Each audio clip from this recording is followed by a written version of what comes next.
Hey guys, tonight we begin with the disastrous legacies and questionable parenting skills of some of the worst fathers in medieval history. Men who, by all accounts, should have come with warning labels. So before you get comfortable, take a moment to like the video and subscribe, but only if you genuinely enjoy what I do here. And let me know in the comments where you're tuning in from and what time it is for you. It's always fascinating to see who's joining us from around the world. Now dim the lights, maybe turn on a fan for that soft background hum, and let's ease into tonight's journey together. You might know King John as the villain in every Robin Hood story ever told. But what you may not know is that he was also a world-class contender for least emotionally available father of the 13th century. And that's saying something in an era where parenting was mostly yelling and arranging strategic marriages before your kid hit puberty. John ascended the English throne in 1199, and within weeks he managed to alienate pretty much everyone. Barons, nobles, the Pope, his own mother, and eventually his own children. His legacy as a father is a perfect mix of neglect, selfishness, and the occasional felony homicide. Let's start with the charming story of his nephew, Arthur of Brittany. Arthur had a claim to the throne, and unfortunately, John had a claim to rage.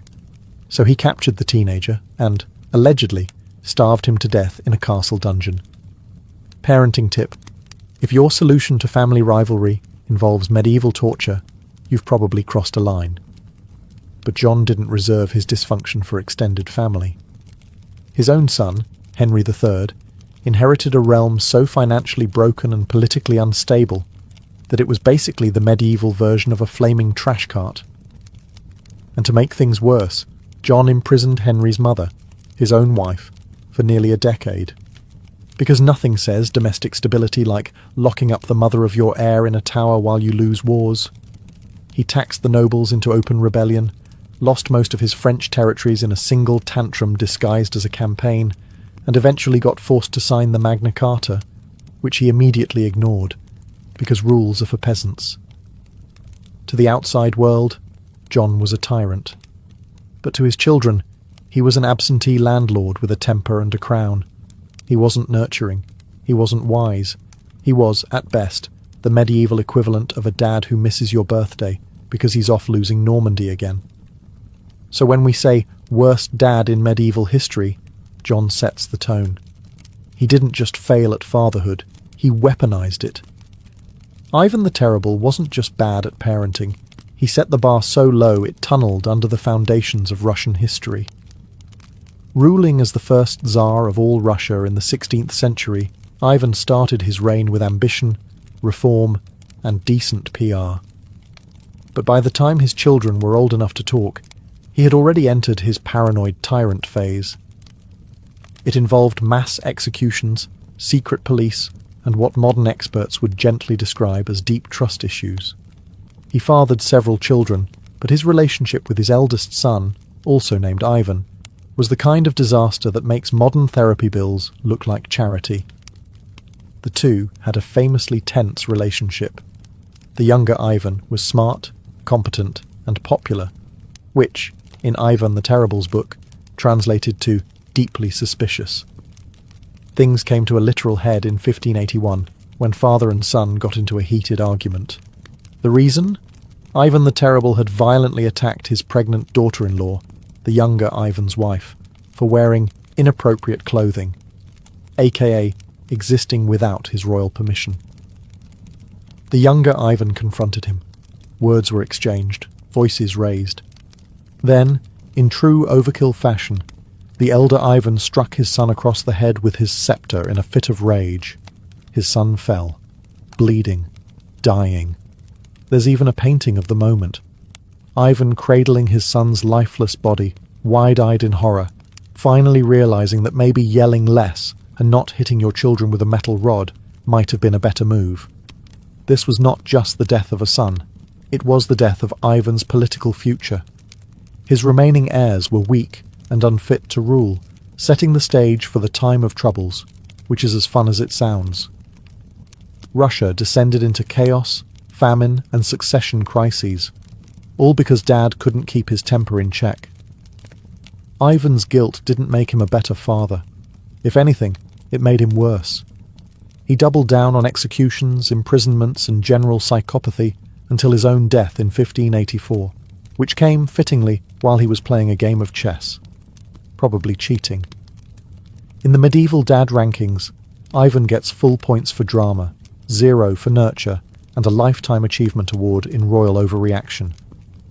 Peter of Castile, also known as Pedro the Cruel, or, if you're feeling extra diplomatic, Pedro the Just, was the kind of medieval father who made sure his kids learned 2 lessons early. 1. Don't trust anyone, and 2. Your dad might literally stab your uncle over dessert.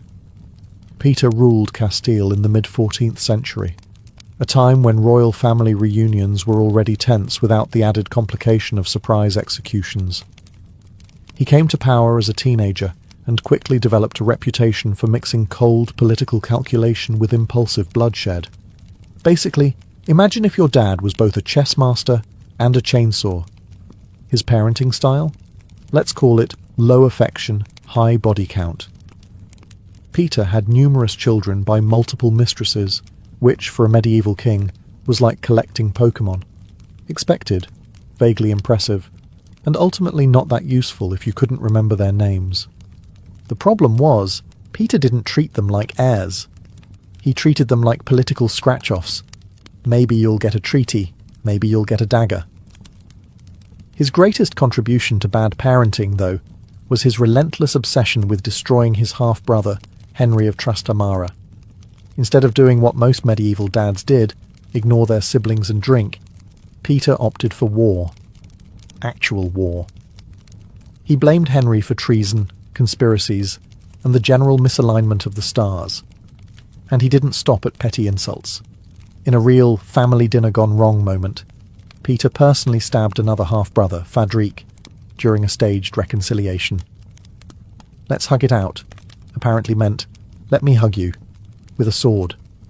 So where does this leave his kids, scattered, disinherited, or imprisoned? Some were declared illegitimate, others were married off like unwanted fruit baskets. One was even tossed into prison by Peter's enemies after Peter's death, just to keep the tradition of generational trauma going strong. None of them got the throne. That went to his arch-enemy and half-brother Henry, the one Peter spent his life trying to kill. Poetic? Yes. Avoidable? Also yes. Peter didn't just fail as a father. He turned fatherhood into a blood sport. Emperor Basil I had one of those glow-up stories that sounds inspiring until you realise it ends in multiple stabbings and a deeply confusing family tree. Born a peasant in 9th century Macedonia, Basil rose through the Byzantine ranks thanks to a mix of charisma, physical strength, and the occasional suspicious disappearance of his rivals. At first, it seems like a rags-to-riches story. Stable boy to emperor.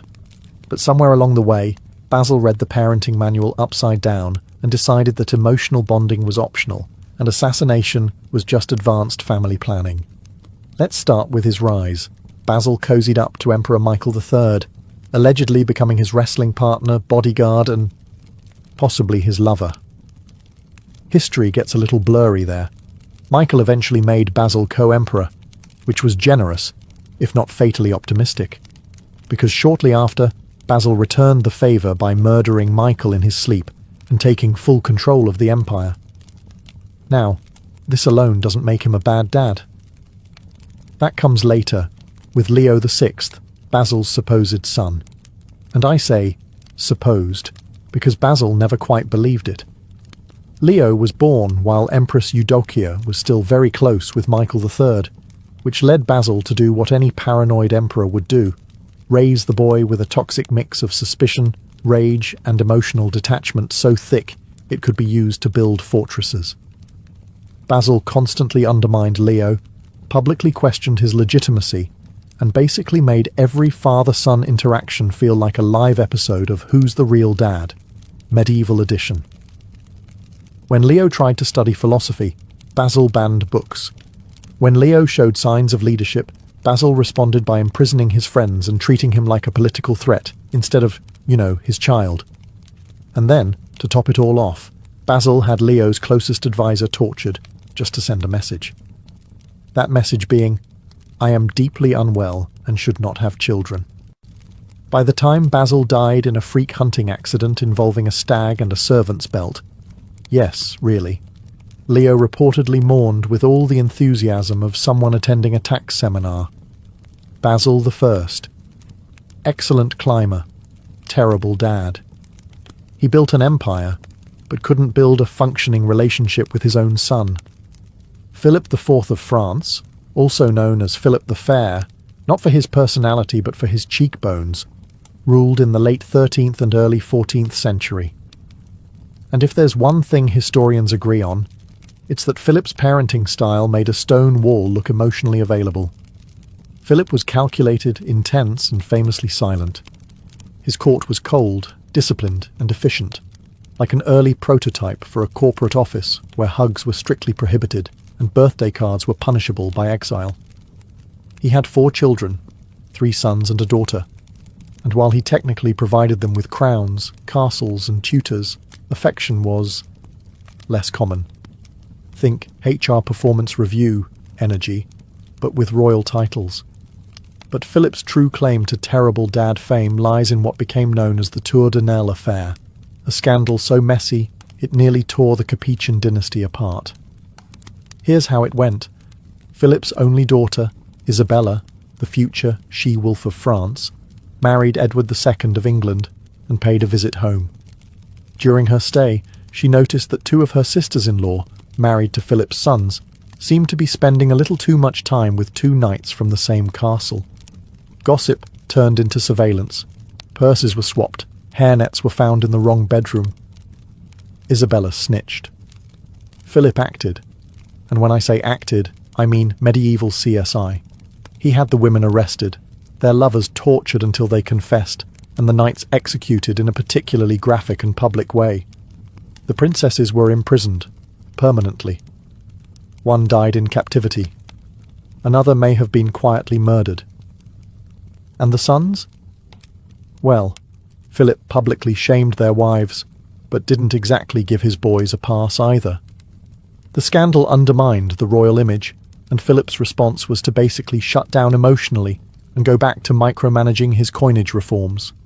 He never rebuilt trust with his family, never mended the broken marriages.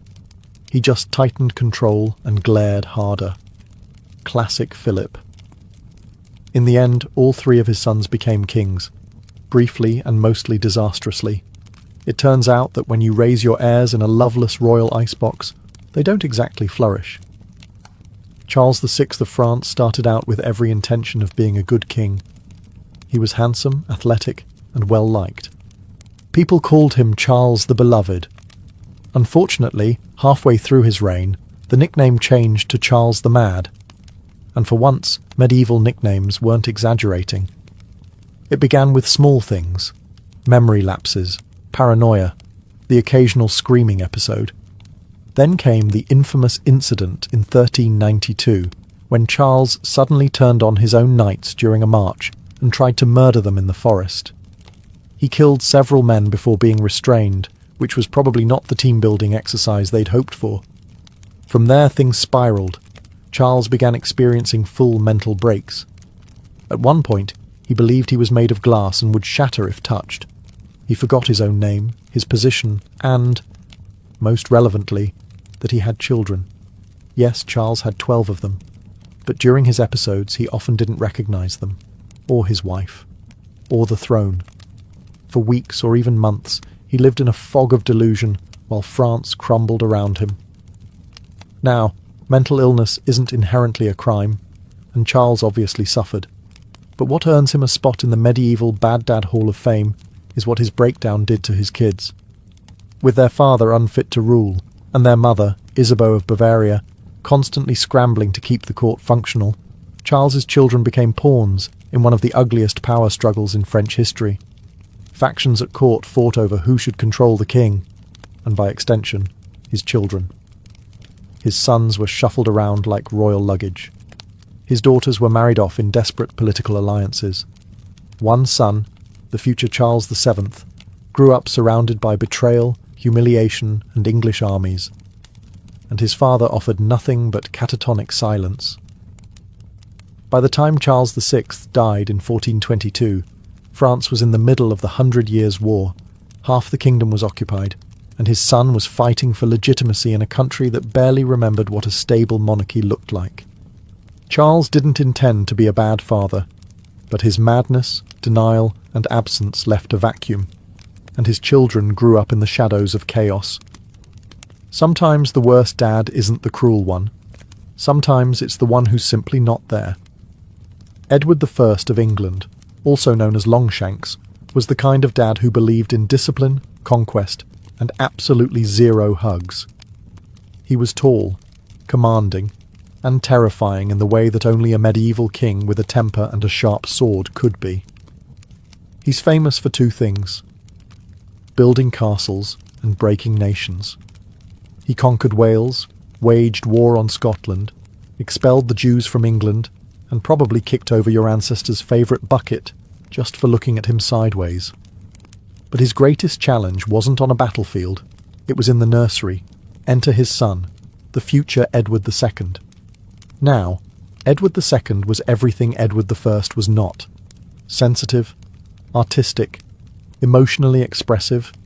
He preferred music and poetry over military drills. He showed a concerning lack of interest in invading things.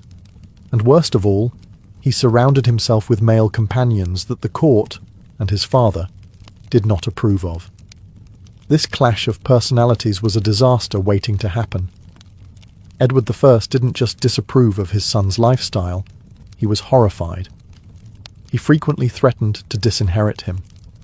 When Edward II refused to abandon his favourite companion, Piers Gaveston, his father exiled Gaveston and openly questioned whether his son was fit to rule. Imagine a father-son talk where the father brings an army. In public, Edward I humiliated his son. In private, he likely terrified him. There's no record of heartfelt letters or meaningful bonding moments. Their version of quality time was sitting at opposite ends of a war council glaring at each other. And when Edward I was dying in 1307, his final instructions weren't sentimental, they were militant. He ordered his bones to be carried into battle against the Scots if the war continued. You know, normal dad stuff. After his death, Edward II took the throne, and promptly did everything his father would have hated. He brought Gaveston back, mismanaged the kingdom, and eventually got overthrown by his own wife and her lover. The bar was low, and he still tripped over it. John of Bohemia was many things: a king, a knight, a crusader, and, unfortunately for his children, an adrenaline junkie with a crown. Born in the early 14th century, John was one of those medieval dads who thought parenting meant leaving your kids a shiny title and several active war zones. He became King of Bohemia in 1310, married into power, and had multiple children, including his most famous son, Charles IV, future Holy Roman Emperor. And it's a miracle Charles turned out functional, because growing up under John of Bohemia was like being raised by a particularly aggressive game of Risk. John spent most of his life not in Bohemia. In fact, he barely bothered with it at all.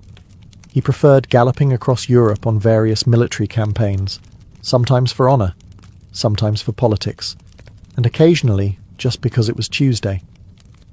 He pawned off his governing duties and his children, leaving young Charles to be raised by strangers, while John jousted his way through France, Italy, and the Low Countries. As a father, he was distant. As a role model, he was, maybe don't do that. But nothing sums up John's parenting legacy like his grand finale at the Battle of Crécy in 1346. By then, John was completely blind. Not metaphorically, actually blind. Most people would see this as a good excuse to retire. John saw it as the perfect opportunity to charge into battle on horseback, tied between two other knights, so he could ride in one final blaze of glory. And he did. Right into a wall of English arrows. He died, obviously. But not before becoming a chivalric legend. And also, leaving his teenage son to inherit a war-torn throne with zero preparation, no paternal guidance, and a legacy to live up to that literally included blind horse combat. John's idea of fatherhood was simple. Make bold moves, ignore your children, and die in a way that guarantees you'll be quoted by poets but cursed by your heirs. Charles IV would later become one of the most effective rulers in European history, which is even more impressive when you realise he had to unlearn everything his father never taught him. William the Conqueror is best known for winning the Battle of Hastings in 1066 and turning England into his personal renovation project. But while he was busy rewriting British history, he also managed to write one of the more dysfunctional chapters in medieval fatherhood. Born illegitimate, the son of a duke and a woman politely described as not his wife, William rose to power the hard way, through war, intimidation, and a deeply repressed sense of affection. He didn't hug. He conquered. He had at least 9 children with his wife Matilda, including 4 sons who all, at some point, wanted to be king. Unfortunately, William only had one throne and an intense inability to communicate without shouting. His heir, Robert Curthose, a nickname that roughly translates to short pants, which is probably not how you want to be remembered, was the eldest son and expected to inherit Normandy. William, however, had reservations. Possibly because Robert was impulsive, arrogant, and once started a street brawl with his own brothers. Classic sibling bonding. Robert eventually demanded more power. William said no. Robert rebelled. William laid siege to the castle his son was hiding in. Yes, he besieged his own child. The medieval version of grounding your kid with trebuchets. During one battle, Robert even unhorsed his father and wounded him, before realising who it was. William's reaction? Absolute fury. Not because of the injury, but because being knocked off your horse by your own son was, frankly, embarrassing. He eventually forgave Robert, but never quite trusted him again. Instead, William divided his lands awkwardly, Normandy to Robert, England to his second son William Rufus, and everyone else got some lands and emotional scars. The division sparked decades of civil war, brother-on-brother fighting, and at least one royal murder mystery. William's inability to manage his sons, or teach them how to rule without using swords, left a legacy of chaos that outlived him by generations. In short, William the Conqueror built a kingdom but forgot to build a functioning family. His children inherited crowns, castles, and the unresolved rage of a dad who parented like he was still on a battlefield. Charles the Bold, Duke of Burgundy, spent his entire life trying to live up to his name, and as far as names go, bold doesn't exactly encourage subtle parenting. If anything, it demands drama, and Charles delivered, repeatedly, at full volume. Born in 1433, Charles inherited the wealthy and powerful Duchy of Burgundy from his father, Philip the Good, who, as his name suggests, was fairly competent and gave Charles an enormous inheritance. Armies, cities, political alliances, and, unfortunately, expectations. Charles had one daughter, Mary of Burgundy, and his approach to fatherhood was something between chessmaster and medieval helicopter parent. He had no sons, which gave him anxiety, and he poured all of his dynastic hopes into Mary like she was a medieval spreadsheet with legs. Instead of preparing her for rule, Charles focused on expanding the Burgundian state by starting fights with just about everyone. France, the Swiss, the Holy Roman Empire. If they had a border, he wanted to push past it. He believed he could carve out a shiny new kingdom for himself, with Mary waiting politely on the sidelines to inherit it. Spoiler: this plan went up in flames. Charles was bold, yes, but also reckless. He fought battles he didn't need to fight, insulted allies and underestimated every enemy he had. His final years were a non-stop war tour, ending in the spectacular disaster of the Battle of Nancy in 1477, where Charles charged headfirst into the Swiss army and was killed. His body was found days later, frozen in the snow, half-eaten by wolves, which historians agree is never a great postscript for your parenting resume. The real tragedy? Mary, only 19, was left to clean up the mess.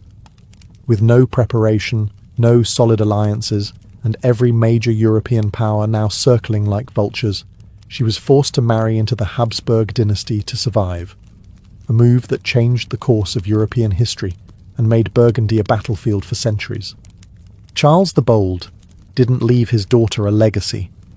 He left her a smoking diplomatic crater and an army of enemies. He wanted to be remembered as a king.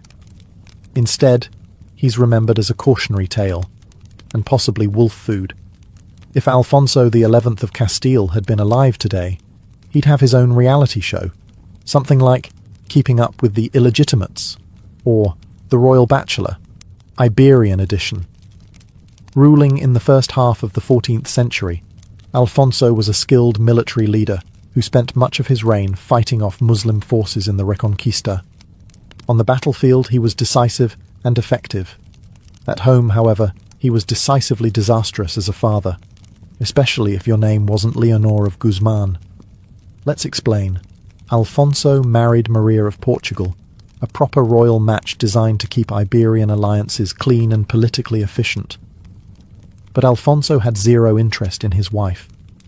He had another woman in mind, Leonor of Guzman, a noble woman who quickly became his mistress, his confidant, and, eventually, the mother of 10 of his children. 10, not 2, not 4, 10. He was building his own soccer team on the side. These were not hidden children either.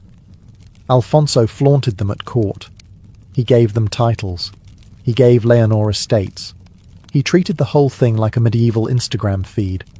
Here's me with my mistress. Here's me promoting her sons. Here's my actual queen sulking in the background.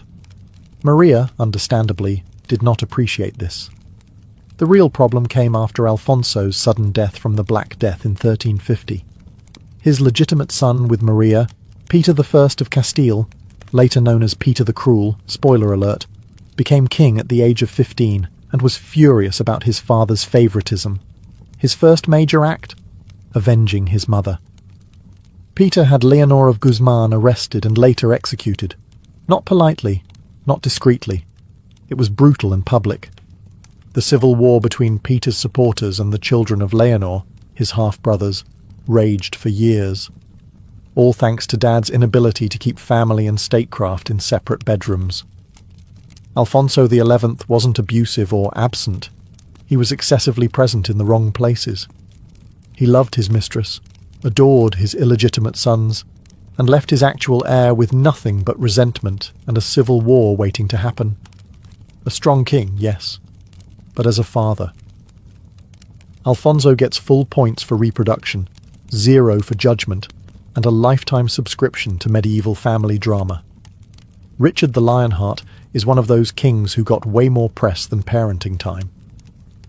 Crowned King of England in 1189, he became a living legend for his role in the Third Crusade, all muscle, swordplay, and dramatic poses on horseback. Unfortunately, while Richard was out winning glory in the Holy Land, he also won himself a spot on the list of worst medieval dads, mainly by not even trying. Now technically, Richard never had any legitimate children, which some might say disqualifies him. But let's pause here. Having 0 legitimate kids was his decision. He was married to Berengaria of Navarre for years. They even spent a few days in the same room. But he showed roughly the same interest in her as he did in growing vegetables, distant, theoretical, and completely unwatered. He did have at least one illegitimate son, Philip of Cognac, whom he barely acknowledged and then conveniently forgot when it came to inheritance. A royal son with no lands, no titles, and no public recognition. Welcome to Richard's brand of fatherhood, absentee with a side of awkward silence. But let's say you count his role as uncle, brother, and son. Even there, Richard was a master of betrayal. He rebelled against his father, Henry II, tried to outmaneuver his brothers, and left the English treasury so drained by crusade spending and ransom payments that his brother John had to squeeze the peasants dry just to keep the lights on. In fact, while Richard spent only about 6 months of his 10-year reign actually in England, he did manage to drag the entire kingdom into his personal military fantasies. He may not have raised children, but he treated the nation like one, spoiled, ignored, and left to clean up after his messes. Philip of Cognac, his illegitimate son, disappears from history not long after Richard's death. No title, no land, no mention. Just another royal shadow forgotten by a father too busy being immortalised in tapestries. So yes, Richard could lead armies, inspire legends, and pose on coins like a god. But as a father, he couldn't even be bothered to write a will. If you combined Machiavelli with an overbearing helicopter parent and gave him a crown, you'd get Louis XI of France, a man so paranoid he preferred sending letters by carrier pigeon because he didn't trust human messengers. You know, perfectly normal dad energy. Louis ruled in the 15th century and is best known for turning France into a centralised bureaucratic machine run by spies, bribes and threats whispered behind closed doors. He wore plain clothes to seem modest, but don't be fooled. He was pulling every string in the kingdom like a royal puppeteer with trust issues. Now Louis only had one son who survived into adulthood, the future Charles VIII. And let's just say their relationship was less father and son and more warden and hostage. Louis XI feared that Charles would one day challenge his authority. So what did he do? Encourage him? Prepare him for leadership? Of course not. He isolated him. Charles was raised away from court, kept under constant supervision, and given just enough education to read royal decrees, but not enough to write his own. Louis didn't want a successor. He wanted a puppet, one that wouldn't ask too many questions. He forbade Charles from making any political decisions and frequently changed his household staff, just in case they got too friendly. At one point, Louis even considered disinheriting him entirely, just for talking back. You know, classic family bonding. And when Louis got sick, he still refused to give Charles any real authority. Instead, he tried to govern from his deathbed using a combination of letters, rumours, and desperate micromanagement. Even as he lay dying, Louis was more focused on controlling his legacy than comforting his terrified, unprepared teenage heir. By the time Charles VIII finally took the throne in 1483, he was a sheltered 18-year-old with no clue how to run a kingdom, which led directly to some of the worst military and political decisions in early modern France. Louis XI ruled through manipulation, secrecy, and sheer paranoia. As a king, he was clever. As a father, he was emotionally unavailable, pathologically suspicious, and the human version of a locked door. Charles II of England was known as the Merry Monarch, which sounds delightful until you realise it mainly refers to how much time he spent drinking, gambling, and enthusiastically ignoring anything that resembled responsibility, including fatherhood. When Charles returned to the English throne in 1660 after years in exile, and a rather unfortunate detour known as the English Civil War, the country was tired of Puritanism. So Charles brought the party back. Theatres reopened, wigs got taller, and court life became one long royal after-party. And Charles? Charles got busy. Not with governing, with producing children. Despite being married to Queen Catherine of Braganza, Charles never had any legitimate heirs. But that didn't stop him from becoming one of the most prolific baby makers in British royal history. He acknowledged at least 12 illegitimate children from 7 different mistresses, including actresses, duchesses, and one woman who once dressed up as a milkmaid to seduce him, because that was a thing, apparently. But acknowledging them is where his parenting largely ended. He gave them titles, Duke of this, Earl of that, and lavish allowances, then promptly left them to be raised by their mothers or well-paid nannies. Charles treated fatherhood like a real estate portfolio. Diversify, name them something fancy, and check in once a year if they don't cause a scandal. He was known to joke, "I am the father of my people," and of many more. And he wasn't wrong. His sons and daughters populated European courts, stirred up dynastic tensions, and, in at least one case, launched a rebellion. That would be James Scott, Duke of Monmouth, Charles's illegitimate son who decided he deserved the crown and ended up with his head on a spike. Father-son bonding, royal edition. Charles never really mentored his children or prepared them for much beyond lavish titles and awkward paternity footnotes. His legacy as a father was a cocktail of charm, irresponsibility, and vague aristocratic smirking. He ruled during a time of recovery, scandal, and excess, and his parenting style was exactly that: excessive, decorative, and deeply avoidant. Louis XIV didn't just rule France, he embodied it. Known as the Sun King, he turned himself into a living deity in silk heels, shining at the centre of Europe while everyone else orbited him carefully, nervously, and preferably with powdered wigs. He reigned for 72 years, making him the longest reigning monarch in European history. That's a lot of time to build an empire, micromanage nobility, and, most relevant here, mess up your kids. Louis had one legitimate son, the Grand Dauphin, and at least 16 illegitimate children by various mistresses. He later legitimized many of them, because why not hand out nobility like party favours? Now, Louis wasn't an absent father. He was omnipresent. He hovered. He controlled everything. Think less Dad reading you bedtime stories, and more Dad assigning you your political alliances before your voice changes. The Grand Dauphin, Louis's only legitimate male heir, grew up in the most luxurious prison imaginable, Versailles, surrounded by marble, fountains, and spies. Louis didn't trust him with any real power, which is awkward when your job is literally next king. Every time the Dauphin tried to assert himself, Louis would gently remind him who the actual son in the room was, by undermining his decisions, stalling his education, or just flat out ignoring his advice. The Dauphin never ruled. He died before his father, as did the Dauphin's son, and his son. That's right, Louis XIV outlived 3 generations of heirs, partly because he insisted on bottling power so tightly that his family line suffered from emotional anemia. Meanwhile, Louis's legitimized children weren't exactly raised to challenge him. They were dressed up, paraded around, and used to marry into key noble houses, strategic pawns in silk shoes. Some of them were given absurd amounts of prestige.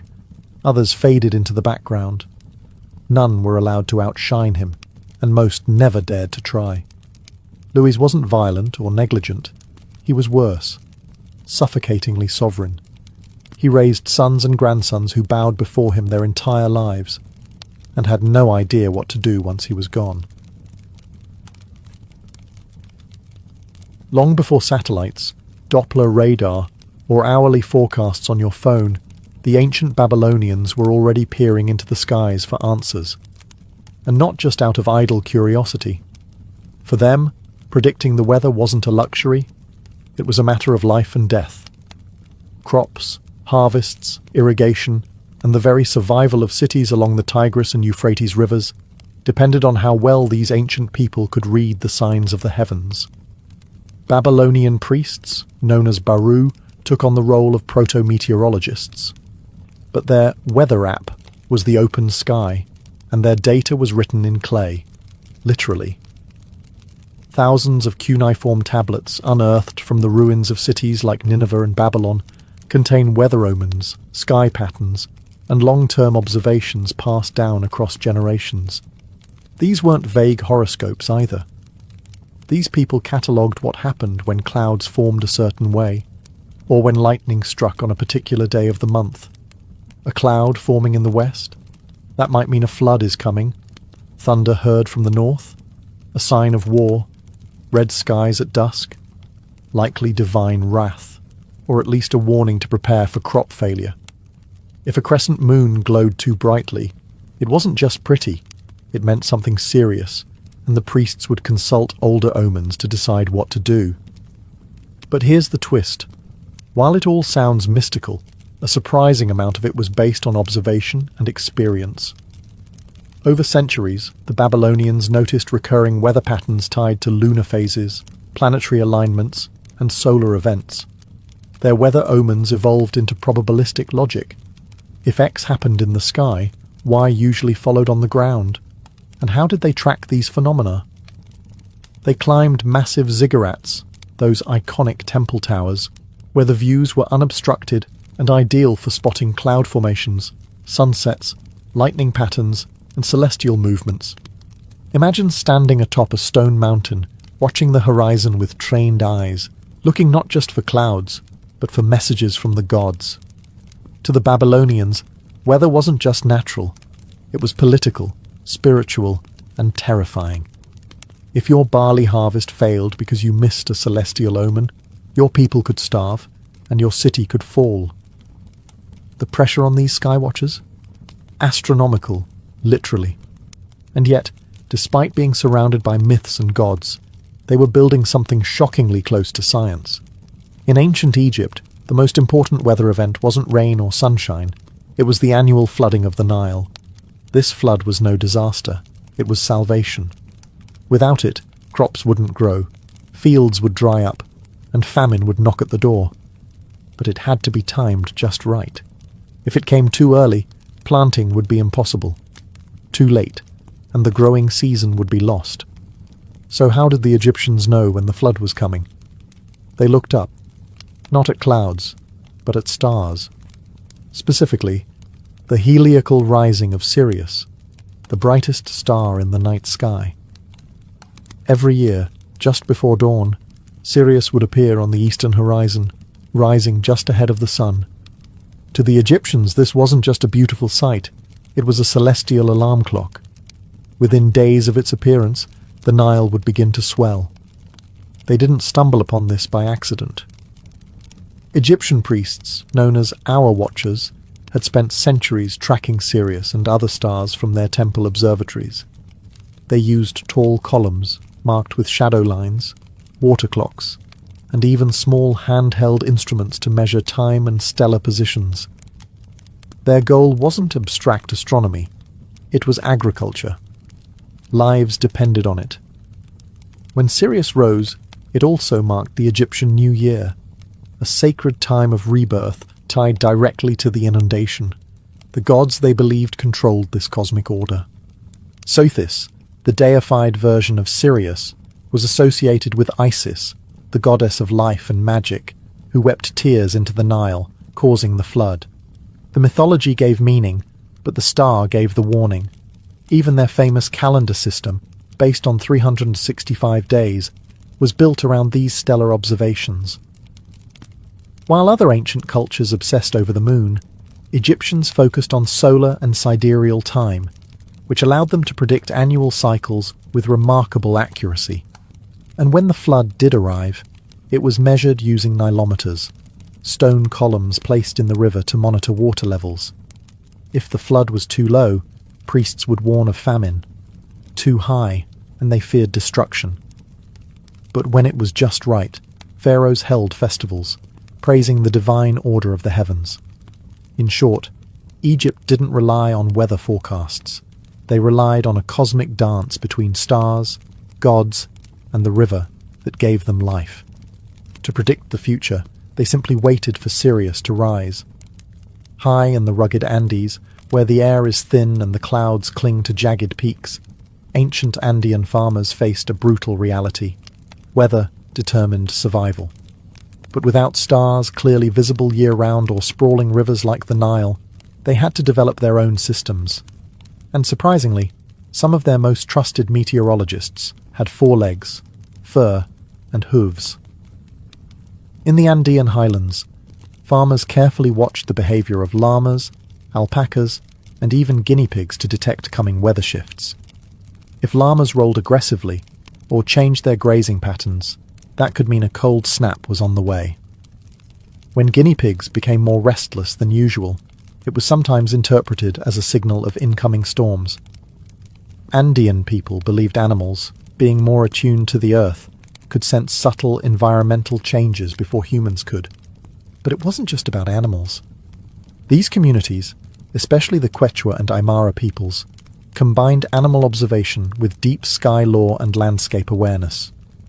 For example, they would look to the Yana Fuyu, or black clouds, dark patches in the Milky Way visible during certain seasons. These cloud-like silhouettes weren't made of stars, but of interstellar dust, and Andean skywatchers believed their shapes predicted rainfall. A larger llama shape in the sky meant plentiful water. A distorted or faint one, drought was coming. They also examined the snow lines on nearby mountains. If the snow melted too fast, it could signal a dangerously dry season. If it clung to the peaks longer than usual, it might mean floods. The entire Andean worldview was based on reciprocity with nature. You didn't control the weather, you negotiated with it. Ceremonies and offerings like pagos a la tierra, payments to the earth, were performed to appease the spirits believed to inhabit the weather systems. Timing was everything. Corn and potato planting depended on precise seasonal cues. A few weeks off, and the crops would freeze or rot. To Andean farmers, accuracy meant more than yield. It meant the difference between a full belly and famine. So, while the Babylonians read the clouds and the Egyptians watched stars, the Andean peoples looked at animals, shadows, and sacred mountains. Their tools were different, but the mission was the same: to survive in a world where the skies held your fate and the earth was always whispering, if you knew how to listen. In ancient China, the weather was more than a natural occurrence. It was a reflection of cosmic harmony. The emperor wasn't just a ruler. He was the son of heaven, tasked with maintaining balance between earth and the celestial order. If the skies darkened unexpectedly or drought struck the land, it wasn't just bad luck. It was a sign that something was spiritually out of alignment. The stakes were both agricultural and political.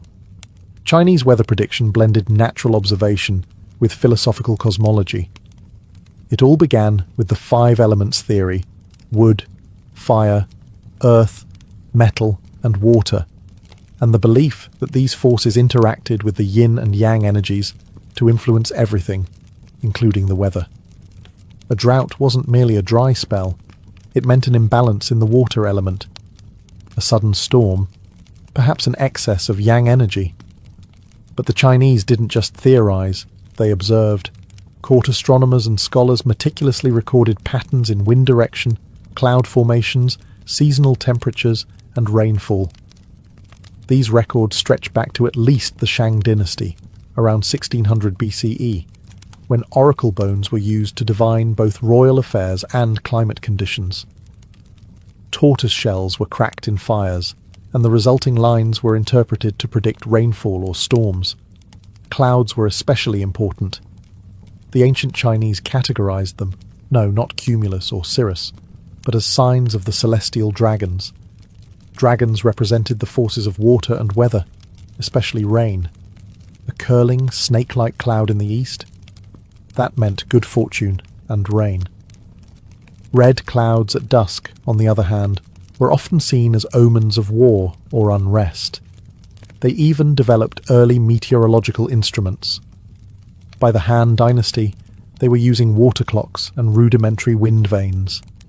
Later on, the Chinese would invent devices like the seismoscope and early versions of the rain gauge, centuries ahead of their European counterparts.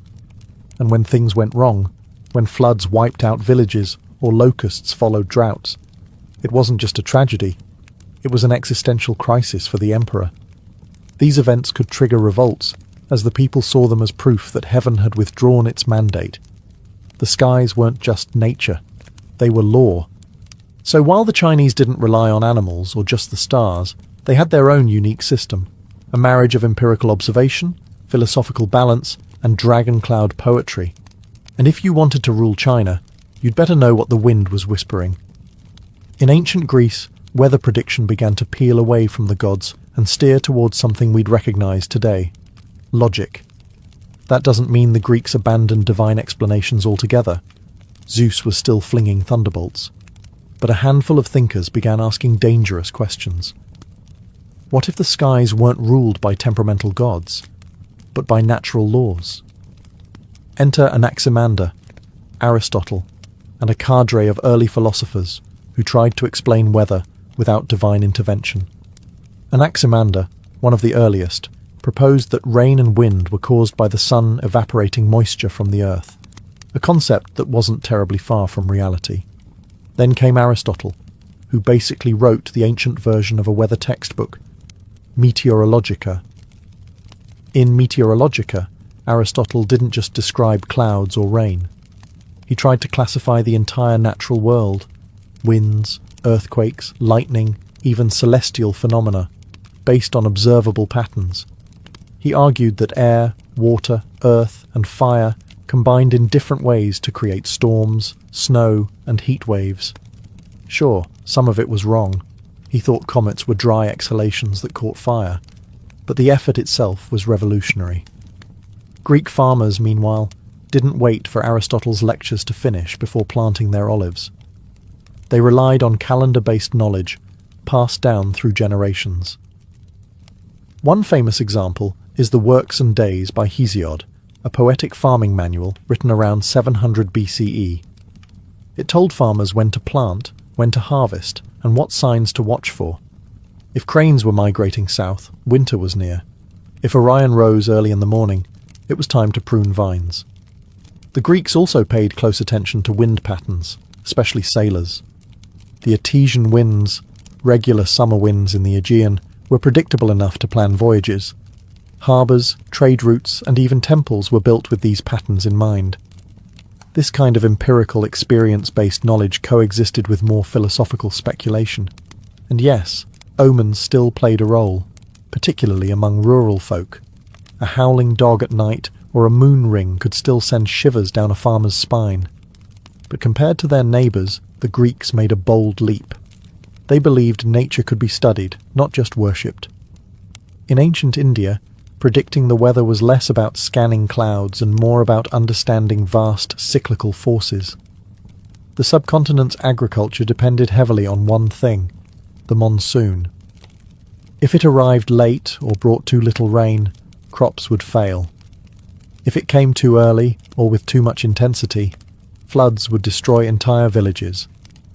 This delicate balance gave birth to one of the most detailed early systems of seasonal prediction. The earliest weather lore in India comes from the Vedas, sacred texts composed over 3,000 years ago. These hymns, chants, and rituals didn't just praise the gods. They encoded generations of observational knowledge. One of the most important deities was Indra, god of storms and rain, who rode the clouds and released monsoon torrents with his thunderbolt. When Indra was pleased, the rains came. When he was angry, droughts followed. But the Vedic seers weren't passive worshippers. They were also keen observers of seasonal cycles, or ritus. The Indian year was divided into 6 ritus, each tied to specific atmospheric changes. Farmers learned to associate certain blooms, bird migrations, and insect patterns with the approach of monsoon rains. For example, if the Kartak flower bloomed early, it meant heavy rains were likely. If frogs croaked more often at night, farmers took it as a reliable sign that the wet season was close. The ancient Siddhantic texts, which came later, incorporated even more rigorous astronomical frameworks. Scholars like Varahamihira, writing in the 6th century CE, compiled manuals that blended astrology, star movements, and environmental cues to forecast weather events. In his work Brihat Samhita, Varahamihira outlined over 100 indicators for predicting rain, ranging from the colour of the sky at sunrise to the movements of snakes and ants. These weren't vague predictions either. Monsoon forecasting involved solar and lunar calendars, the study of planetary conjunctions, and long-term sky watching to find patterns. The goal wasn't just to understand the weather, but to live in harmony with it. Agriculture, temple construction, festivals, and even royal decisions were often timed with these seasonal insights. Across the vast and varied landscapes of North America, indigenous peoples developed deeply localized systems of weather prediction long before any European settler brought a barometer. From the Arctic tundra to the plains, deserts, and coastal forests, Native American tribes tuned into the environment with extraordinary precision. Because when you live off the land, forecasting is survival. There was no single uniform system across tribes, of course. Each community responded to its specific environment. For the Plains tribes, like the Lakota or Blackfoot, watching the behavior of buffalo herds was a key indicator. If the animals clustered tightly or changed grazing routes suddenly, A storm was believed to be imminent. In some cases, the way birds flew, particularly geese, hawks, or ravens, was used to predict seasonal shifts. A low, fast flight often meant a storm was approaching. A high, meandering flight. Fair weather. The Hopi of the American Southwest, living in one of the driest regions on the continent, relied on both astronomy and animal behavior. The sighting of certain insects, like ants building unusually tall mounds, indicated upcoming rain. The Hopi calendar was also guided by the rising of key constellations. The appearance of the Pleiades at dawn signaled the time for planting corn. Like the Egyptians with Sirius, the Hopi used the heavens to guide agriculture. Meanwhile, in the Pacific Northwest, the Tlingit and Haida watched the sea. The colour of the water, the movement of schools of fish, and even the texture of morning fog were all pieces of a natural puzzle. Whales appearing earlier in the season than usual? A harsh winter might be on the way. Salmon running late? A dry summer was likely. Some tribes went beyond mere observation and practiced ritual forecasting, blending spiritual traditions with environmental awareness. In some Iroquois communities, special weather songs were sung to honor the spirit of thunder, while Cherokee shamans interpreted cloud shapes during sacred ceremonies to determine the next planting period. What united all these approaches was intimacy with nature. This wasn't weather prediction in the modern scientific sense, it was weather relationship. Observation wasn't separate from belief. It was part of a reciprocal worldview where humans, animals, and the sky were all family. Far from any continent scattered across the vast Pacific, the ancient Polynesians developed one of the most astonishing systems of environmental navigation and weather forecasting the world has ever seen. These seafaring people didn't just predict weather for farming. They did it while sailing thousands of miles in open canoes, with no instruments, no maps, and no written language. How did they survive? They read the ocean like a book. Polynesian navigators, or wayfinders, trained from childhood to notice subtle changes in wind patterns, wave refraction, cloud formations, and even the flight paths of seabirds. A skilled navigator could tell a storm was coming, not from thunderheads or dark skies, but from how the swells under the boat shifted slightly in rhythm. A sudden change in the scent of the air or the colour of the horizon might mean a squall was approaching. Clouds were also crucial. Certain types of clouds, like cumulus clouds that formed over islands during the day, were used not just for locating land, but for anticipating local weather. If the cloud had a sharp vertical shape in the morning, it might mean clear skies. If it flattened and darkened toward evening, rain and rough seas could follow. And then there were the stars. Polynesians didn't just stargaze for beauty, they memorized the entire celestial sphere, learning dozens of star paths that helped them judge their location and orientation. But those same stars also gave hints about the seasons. When Antares rose just before dawn, it signaled the approach of the cyclone season in parts of the South Pacific. Star risings and settings were carefully correlated with wind shifts and rainfall patterns. Their knowledge wasn't written, it was embedded in chants, songs, and oral stories. Learning to navigate was less about formulas and more about absorbing patterns, repeating them until they became second nature. These living maps included weather signs as part of the route. Even ocean colour was a cue. A sudden shift from deep blue to greenish water might signal a coral reef or shallows, but also warmer currents and increased storm potential. Every detail mattered. Every change in nature was a message. As modern humans scroll through weather apps and glance at satellite images before stepping outside, it's easy to forget that for most of history, the weather wasn't predicted. It was felt, observed, and feared. And yet, across the ancient world, from Babylon to the Andes, people managed to build entire systems of survival from what they could read in the skies, the soil, the stars, and even the animals around them. What united all these ancient forecasting traditions was intimacy. Whether it was a Babylonian priest standing atop a ziggurat interpreting thunder, or an Andean farmer watching a llama's behaviour, weather prediction wasn't some distant scientific abstraction. It was personal. It was ancestral. And it was urgent. Modern meteorology, built on physics, data models, and technology, owes a surprising debt to these ancient systems. The Egyptians tied the rising of Sirius to the Nile's flood, essentially discovering a seasonal astronomical trigger. The Chinese tracked wind patterns and categorized cloud types. Indian scholars documented climate behaviors with alarming precision in texts still studied today. Even Aristotle's Meteorologica, despite its flaws, became foundational in Western thought for centuries. But perhaps the most enduring lesson from the ancients isn't about accuracy, it's about attunement. These civilizations didn't just predict the weather, they respected it. They wove it into religion, ritual, poetry, and politics. Weather wasn't just something that happened, it was something that spoke, and that worldview might be worth reclaiming. As we face a modern climate crisis, rising temperatures, erratic rainfall, disappearing seasons, we might do well to borrow a bit of that ancient humility. The Babylonians didn't think they controlled the skies.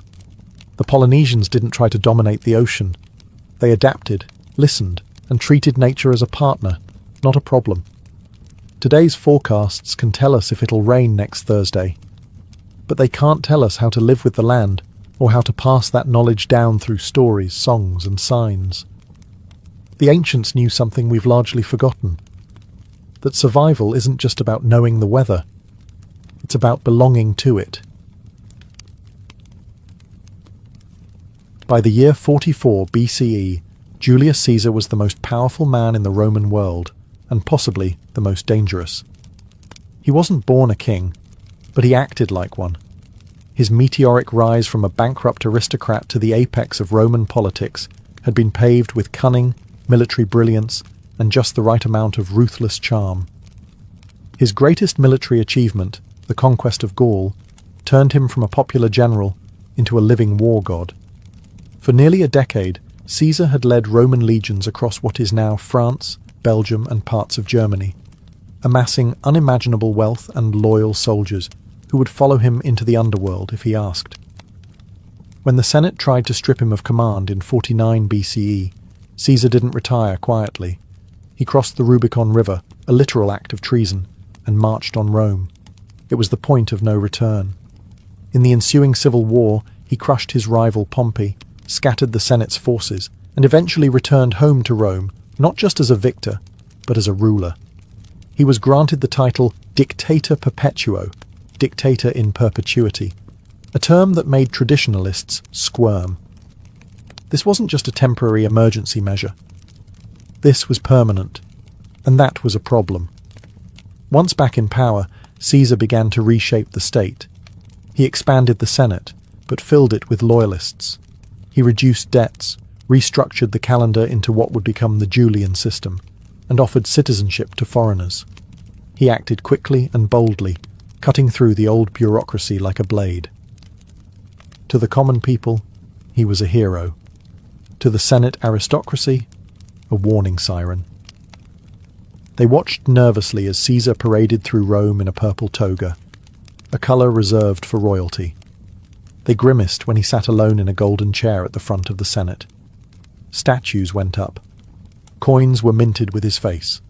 Priests declared him a living god. At a public festival, Mark Antony even offered him a crown. Caesar refused, but only after dramatic hesitation. To his enemies, the signs were clear. Julius Caesar wasn't just consolidating power, he was laying the groundwork for monarchy. Rome had overthrown kings nearly 5 centuries earlier, and now, with every passing day, it looked like the Republic was about to be reborn as something darker, crowned, and irreversible.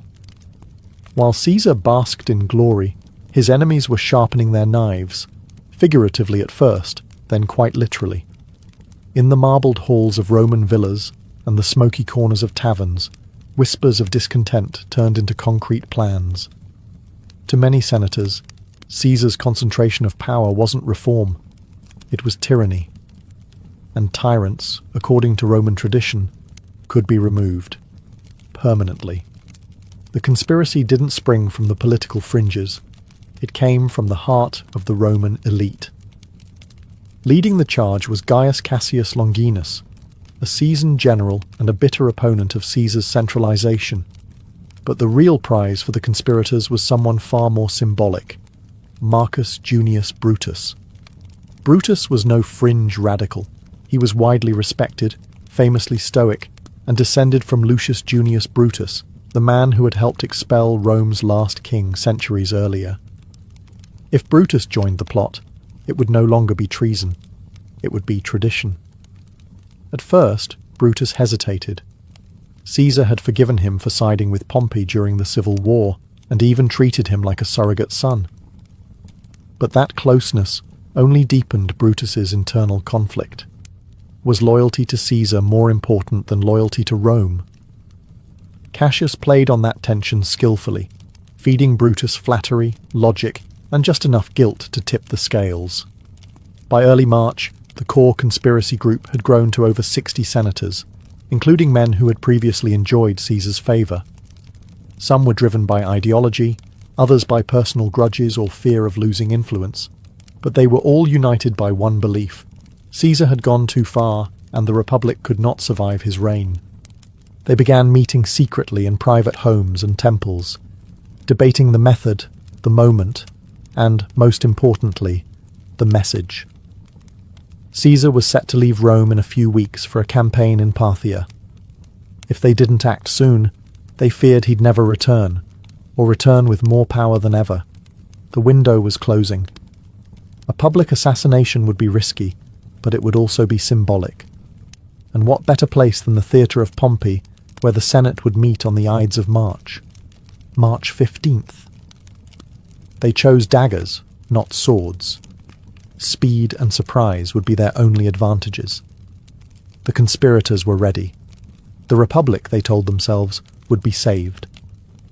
What they didn't know is that they were about to plunge it into blood, chaos, and civil war. The morning of March 15th, 44 BCE, the Ides of March, began like any other, except that Rome itself seemed tense. The air was heavy with rumours. Strange omens had reportedly occurred: storms, ghostly apparitions, and animals acting erratically. According to later accounts, Caesar's own wife, Calpurnia, had nightmares of his murder, and begged him not to go to the Senate meeting that day. For a moment, he actually listened. He stayed home. But fate, or pride, had other plans. One of the conspirators, Decimus Brutus, not to be confused with Marcus, arrived at Caesar's home and persuaded him to reconsider. He assured Caesar that the Senate was ready to bestow more honours, and that skipping the session would seem cowardly or arrogant. Caesar, ever conscious of image, relented. Escorted by a small group, Caesar made his way through the Forum and toward the Theatre of Pompey, where the Senate was temporarily meeting. He was handed a note warning him of the plot, but he never read it. The man was walking into his own funeral, unaware that nearly every senator in the chamber had brought a dagger under his toga. When Caesar entered the Senate chamber, the conspirators sprang into motion. They gathered around him under the pretense of presenting a petition. Lucius Tillius Cimber was the first to strike, grabbing Caesar's toga and pulling it down. That was the signal. The first knife came from Servilius Casca, clumsy and off-target. Caesar reportedly cried, "Casca, you villain, what are you doing?" Before realizing it wasn't a single attack, it was an ambush. More blades followed. Senators swarmed him, stabbing wildly, hitting not just Caesar, but occasionally each other. The frenzy of violence had begun.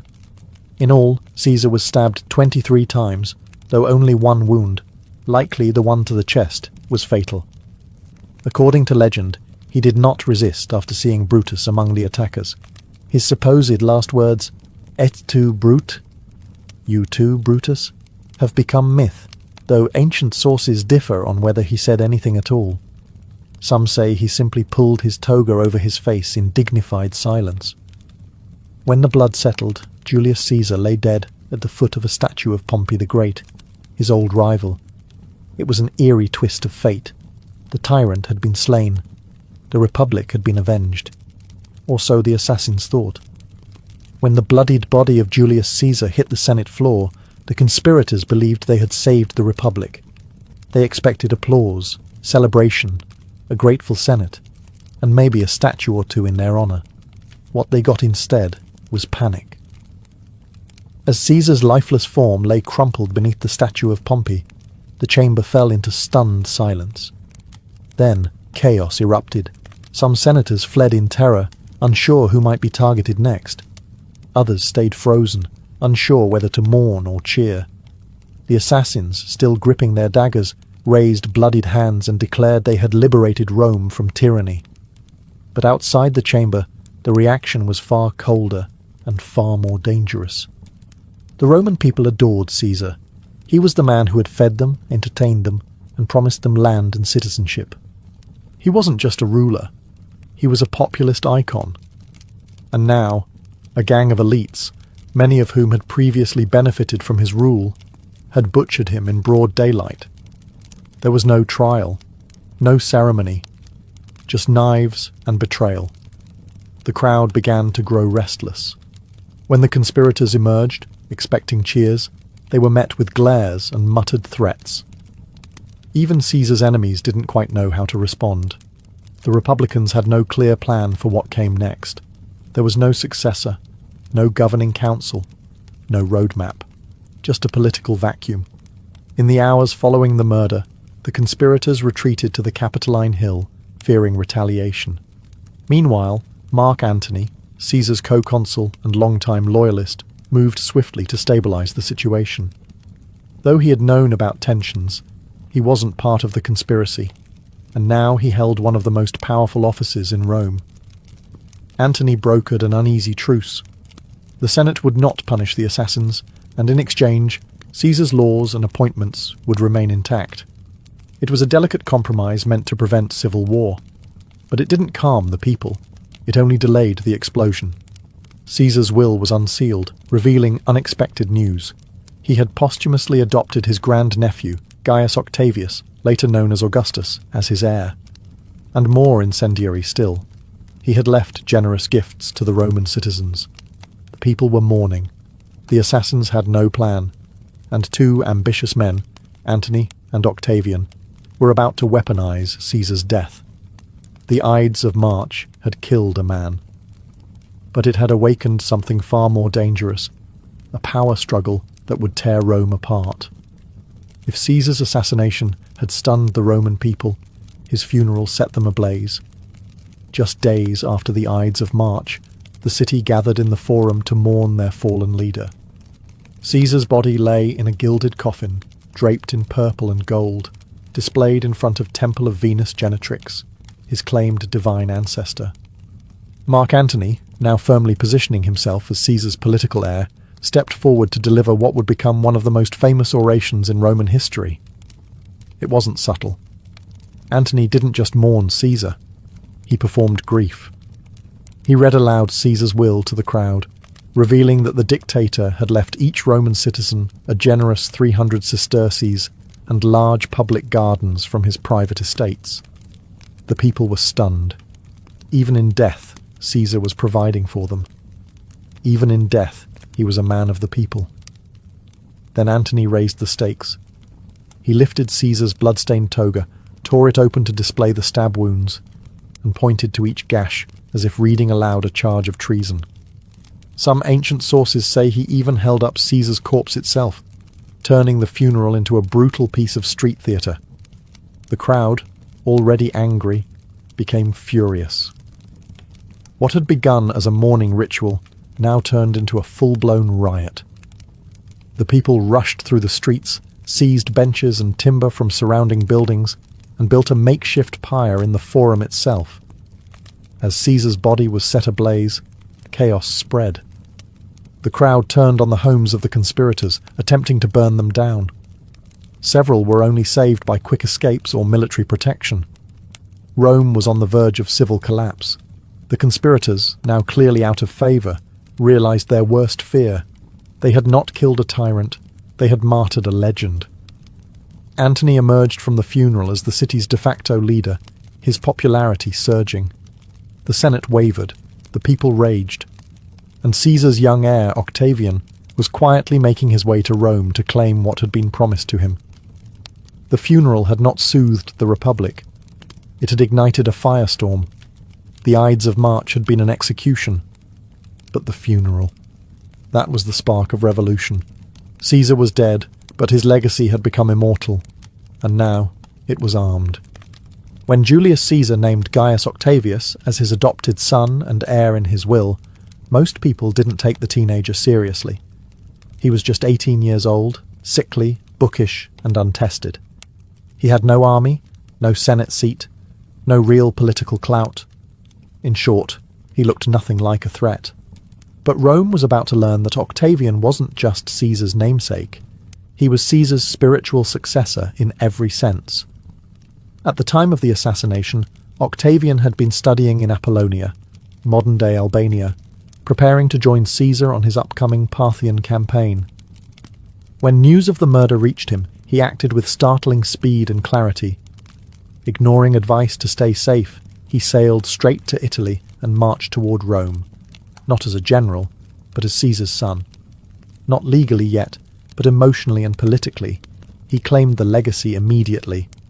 Upon arriving in Rome, he began calling himself Gaius Julius Caesar Octavianus, emphasizing his connection to the slain dictator. He didn't have power, but he had a name, and in Rome that was enough to make people nervous. Octavian's first step was claiming the 300 million sesterces left by Caesar in the will. Mark Antony, conveniently, was dragging his feet on releasing the funds.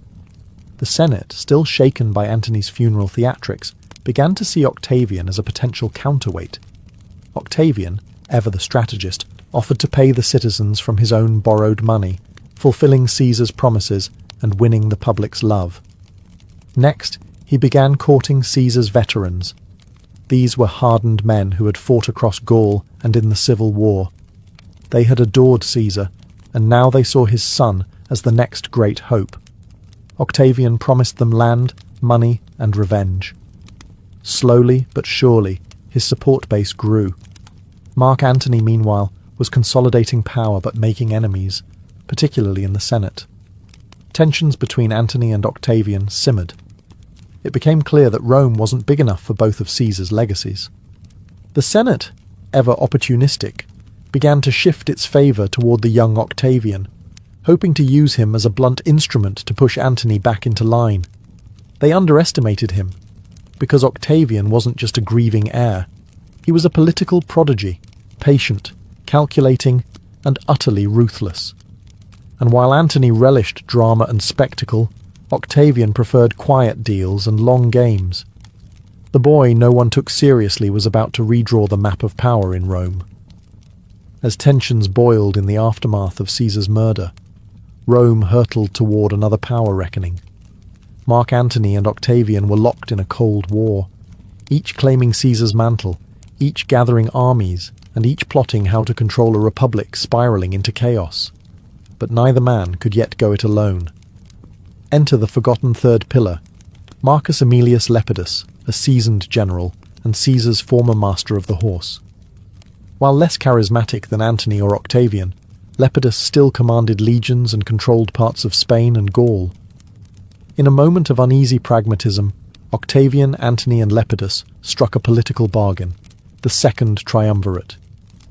Unlike the informal alliance between Caesar, Pompey, and Crassus years earlier, this one was official, legally sanctioned by the Senate, and given sweeping powers to restore order. In truth, it was a legalized dictatorship shared between three very ambitious men with wildly different goals. Their first act of business? Revenge.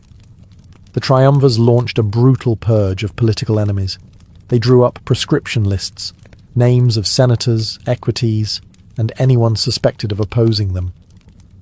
These weren't trials. These were executions.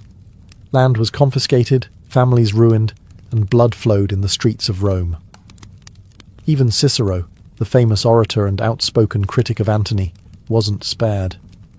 Octavian allowed his inclusion on the list, even though Cicero had supported him over Antony. Pragmatism outweighed loyalty. But the real prize was still out of reach, the assassins of Julius Caesar, Brutus, and Cassius. Both had fled east after the murder and were building armies of their own, drawing support from Republican loyalists and provincial governors. The Republic's defenders were preparing for one final stand against Caesar's heirs. In response, the triumvirs began massing their forces. Octavian and Antony marched eastward, leaving Lepidus behind to govern Rome. Their destination? Philippi, in Macedonia. The Republic and the legacy of Caesar were about to collide in full-scale civil war. But already, cracks were showing. The triumvirs were uneasy partners, united only by shared enemies. The moment those enemies were dealt with, everyone knew the knives would come out again. Rome wasn't healing. It was arming for the next round.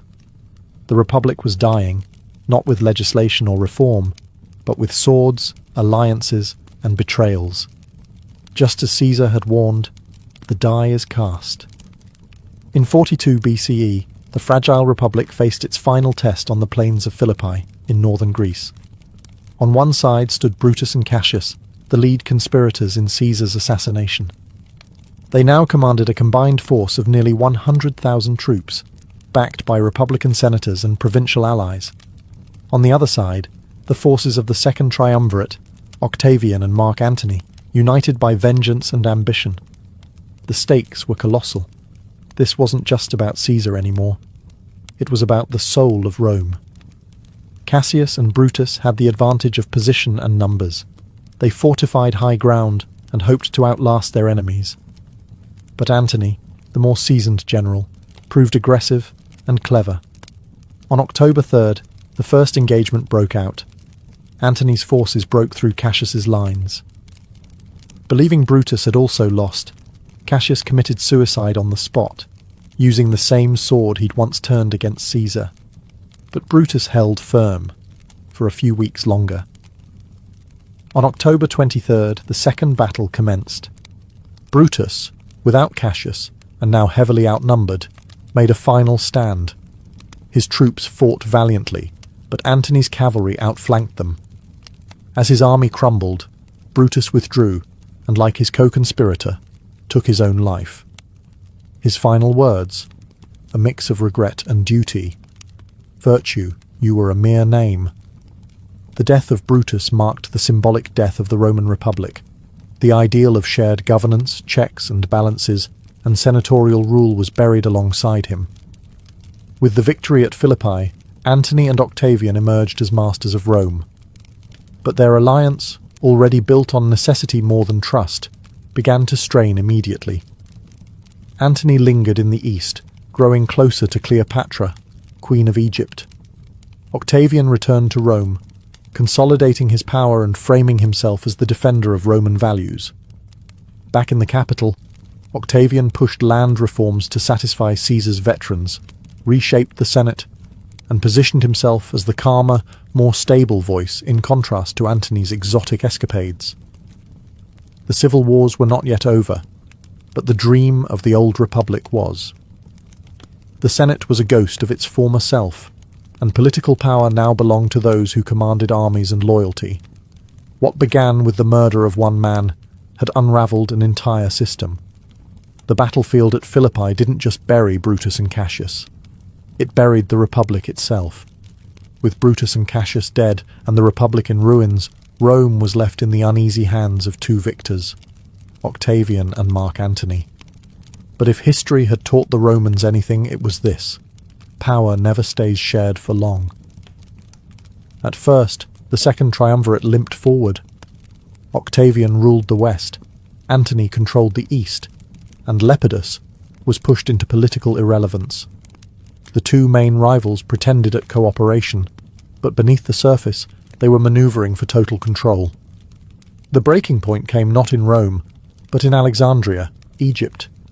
Antony had become entangled, both politically and romantically, with Cleopatra VII, the powerful and ambitious Queen of Egypt. To many in Rome, this relationship was more than scandalous. It was treasonous. Rumours swirled that Antony intended to divide the Roman Empire among Cleopatra's children, even crown her as Queen of Rome. Whether true or not, Octavian seized the opportunity. He launched a relentless propaganda campaign, portraying Antony as a man seduced by the East, corrupted by luxury, and bent on destroying Roman traditions. Cleopatra was painted as a foreign temptress, manipulating Rome's destiny from afar. The Senate, nervous and eager to side with stability, backed Octavian.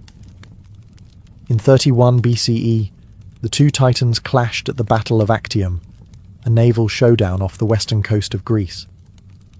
Octavian's general Agrippa outmaneuvered Antony's fleet. The result? A catastrophic defeat. Antony and Cleopatra fled to Egypt, where a year later they both committed suicide. The final obstacle was gone. Octavian returned to Rome not just as a victor, but as something new. In 27 BCE, he formally handed back powers to the Senate, only for them to immediately grant him unprecedented authority. He was given the title Augustus, meaning the revered one. It was a masterstroke. He appeared to restore the Republic, all while quietly becoming its emperor in all but name. Thus was born the Roman Empire. Augustus ruled for over 40 years, bringing stability, prosperity, and a carefully curated image of peace. But behind that facade was the truth. The Republic had died with Caesar on the Ides of March. What followed was not rebirth, but transformation. The daggers meant to restore liberty had instead cleared the path for monarchy. Caesar's blood fertilized the soil from which an emperor grew, and Rome would never be the same again. Tokugawa Ieyasu entered the world in 1543 as Matsudaira Takechiyo, a child born into turbulence. Japan was deep in the Sengoku Jidai, the Warring States period, a time when regional lords, or daimyo, vied for dominance in a fractured land. Alliances shifted overnight, betrayal was routine, and bloodshed was business as usual. Born into the Matsudaira clan, a minor noble family based in Mikawa province, young Takechiyo was surrounded by enemies from his first breath. The Matsudaira were squeezed between two powerful and ambitious neighbours, the Oda clan to the west and the Imagawa clan to the east. With no real power to stand alone, Takechiyo's family made the grim decision to secure protection through submission. At just 6 years old, the boy was sent away as a political hostage to the Imagawa, effectively a living pledge of loyalty. But fate twisted cruelly. While en route to the Imagawa court, the Oda intercepted the caravan and took the boy for themselves. For the next 2 years, young Takechiyo lived under the control of Oda Nobuhide, father of the future warlord Oda Nobunaga. Although treated with some care, he was still a prisoner, a bargaining chip. Eventually, after negotiations and trades, he was handed over to Imagawa Yoshimoto, who raised him in Sunpu as a noble hostage. But captivity didn't break Takechiyo, it shaped him. Under the Imagawa, he was educated in classical Chinese texts, martial arts, diplomacy, and the art of war. He was taught how to read people, how to speak with caution, and most importantly, how to wait. While other boys dreamed of glory, he learned the value of patience and positioning. Though he was technically a hostage, he was not forgotten. His father died in 1549, leaving the young boy head of the Matsudaira clan in name, though his autonomy was still years away. Even in his teens, he began to show hints of the man he would become. Quiet, deliberate, always watching. His childhood was not defined by freedom, but by survival. And in an era where the hot-headed were quickly eliminated, that might have been the best training of all. The boy who was passed from hand to hand would one day hold all of Japan in his own.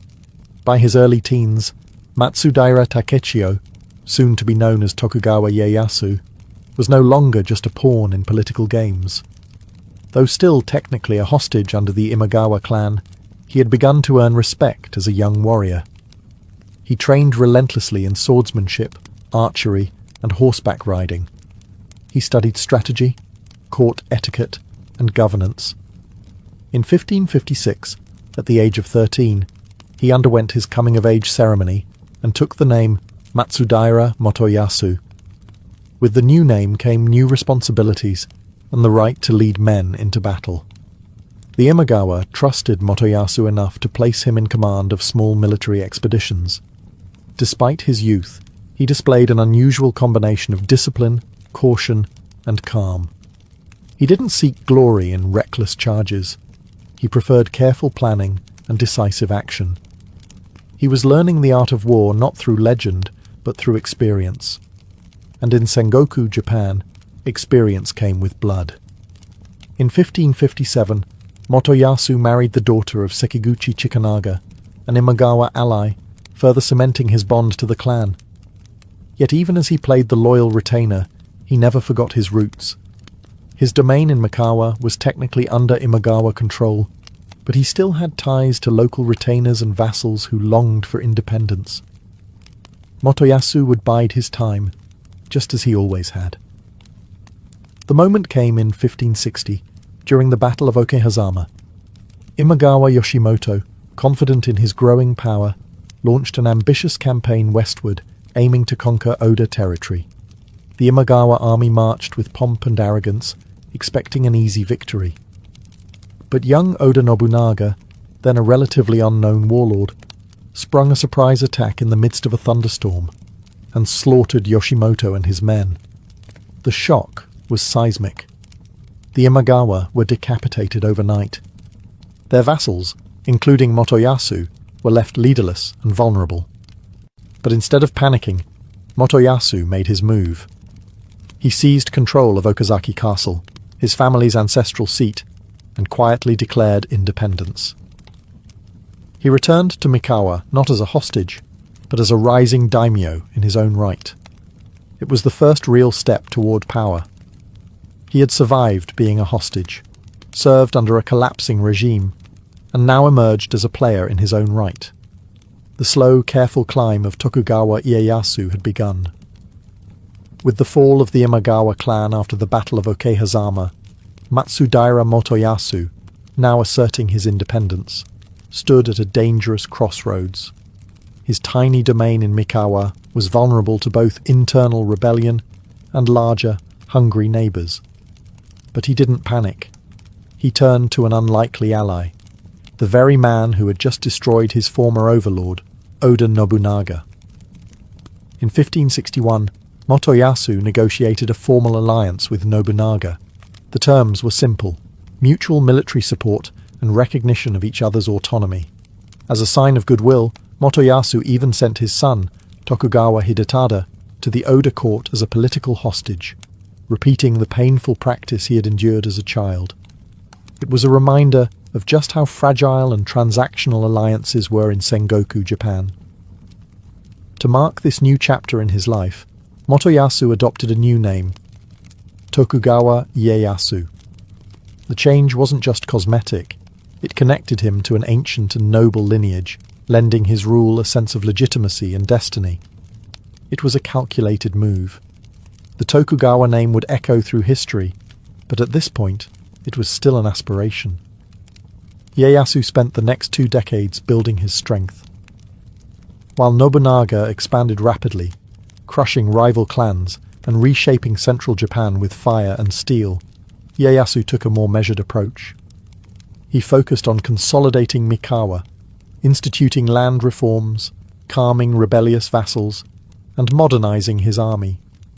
His administration emphasized loyalty, discipline, and slow, steady development. Despite their differences in temperament, Nobunaga was brash and violent, Ieyasu cautious and calculating. The alliance held firm. Ieyasu supported Nobunaga in campaigns against powerful enemies like the Takeda clan, even participating in pivotal battles such as Mikatagahara and Nagashino. But it wasn't all smooth sailing. The tension between their ambitions was always bubbling beneath the surface. Nobunaga was a man who devoured rivals and demanded obedience. Ieyasu, on the other hand, was building quietly, waiting for an opportunity to rise on his own terms. That opportunity came in 1582, when Akechi Mitsuhide, a disgruntled vassal, betrayed Nobunaga and forced him to commit suicide during the infamous incident at Honnoji. Nobunaga was gone, and Japan was once again without a central power. Ieyasu didn't rush in. He retreated, reorganized, and watched. The pieces on the board were moving, and he, as always, would wait for the right time to strike. With Oda Nobunaga dead and Japan plunged into uncertainty, the scramble for power resumed. But among all the generals and warlords, one man moved faster and more ruthlessly than the rest, Toyotomi Hideyoshi. Within days of Nobunaga's assassination, Hideyoshi avenged his master and swiftly filled the power vacuum, emerging as the new de facto ruler of central Japan. Tokugawa Ieyasu, still recovering and consolidating in Mikawa, chose not to challenge Hideyoshi directly. He knew the timing wasn't right. Though he had the strength and the ambition, he lacked the nationwide support needed to take on someone with Hideyoshi's momentum. Instead, he did what he always did best. He adapted. In 1584, tensions between them finally boiled over at the Battle of Komaki and Nagakute. It was one of the few times Ieyasu took a direct military stand against Hideyoshi. While Ieyasu's forces managed a tactical success, the battle ended in a stalemate. Rather than continue the costly conflict, both sides opted for diplomacy. Ieyasu agreed to become a vassal of Hideyoshi in name, but he kept his autonomy. It was a careful balancing act, and Ieyasu pulled it off. Over the next decade, Ieyasu served under Hideyoshi with outward loyalty, but always maintained distance.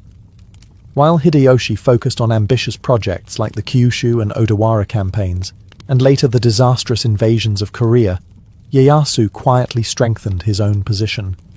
He expanded his influence into the Kanto region, relocated his base to Edo, modern-day Tokyo, and reorganized his domain into a fortress of future ambition.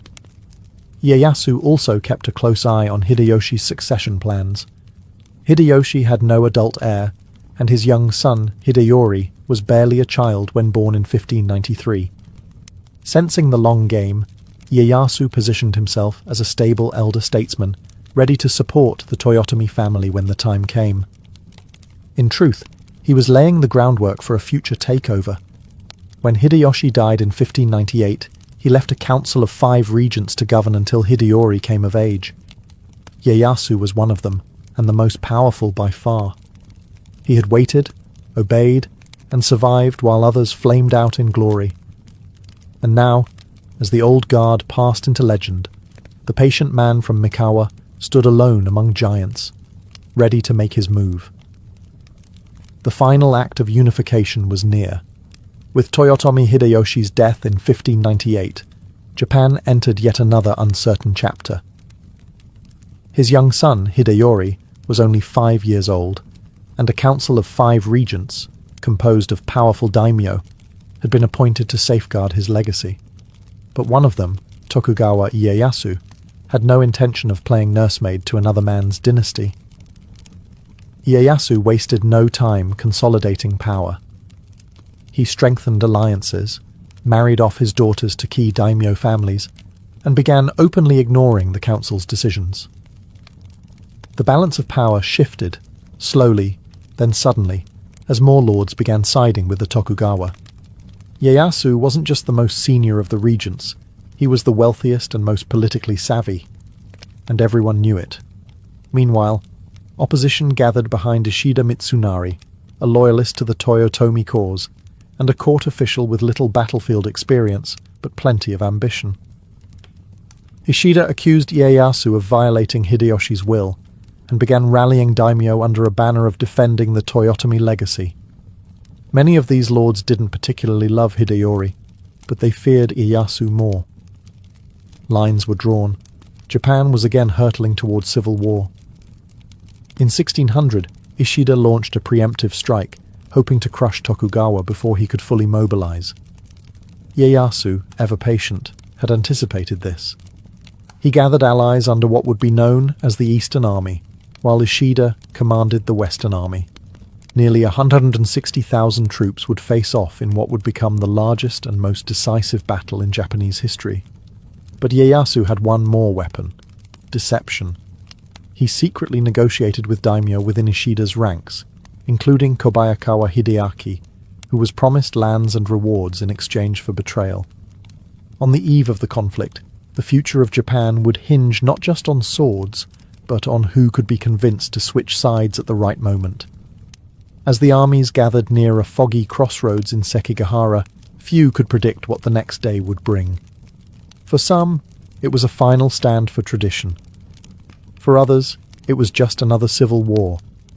But for Ieyasu, it was the culmination of 6 decades of survival, strategy, and sacrifice.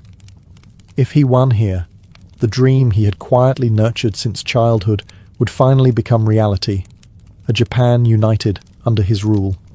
On October 21st, 1600, the misty plains of Sekigahara became the stage for the final, thunderous act of Japan's age of civil war. Over 160,000 troops stood arrayed across the battlefield, Tokugawa Ieyasu's eastern army facing off against Ishida Mitsunari's western army. The stakes were nothing less than the future of Japan. Ieyasu, ever the strategist, had positioned his troops with care, anchoring his lines along a ridge and placing trusted allies at key points. But his real plan didn't hinge on tactics alone. He had spent weeks secretly negotiating with several of Ishida's commanders, dangling promises of land and titles.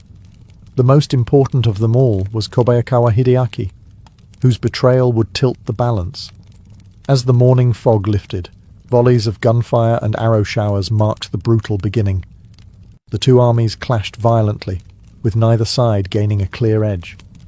For hours the battle teetered, blood soaking the fields and samurai clashing in desperate, chaotic duels. Ieyasu remained calm, waiting for the moment he had engineered. That moment came in the early afternoon. Kobayakawa, still perched on the sidelines with thousands of troops, had yet to commit.